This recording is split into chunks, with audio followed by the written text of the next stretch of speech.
আর একটা কথা আপনাকে হুঁশিয়ার করতে চাই, হিন্দু থাকবে শরণার্থী শিবিরে, আর বাংলাদেশি মুসলমানরা হিন্দু নাম নিয়ে সোদপুরে থাকবে। চমৎকার চমৎকার, আপনাকে ধিক্কার জানাই, ঘৃণা করি।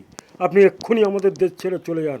যদি এটা সিরিয়া বা তুরস্ক আপনাকে পিটিয়ে মেরে ফেলতো, আর আপনি 500টা পুলিশ পাহাড় এখনও থাকেন, সাধারণ মানুষের মতো একা একা জীবনযাপন করুন, রাস্তায় ঘুরুন। কিসের ভয় আপনার এত? আপনি যদি অনলাইন না করে থাকেন, আপনাকে চরম হুঁশিয়ারি দেওয়া হচ্ছে, এরপরে কোপানো হবে। হিন্দুরা থাকবে শরণার্থী শিবিরে, আর মুসলমান দিয়ে বাংলাদেশের মুসলমানরা এসে থাকবে সোদপুরে। আর ফিরাদ হাকিমের এত বড় আস্পর্ধা, আমাদের বাংলাকে মিনি পাকিস্তান বানিয়ে দেবে। এটা কি ওর বাবার সম্পত্তি নাকি ও পাকিস্তান বানিয়ে দেবে?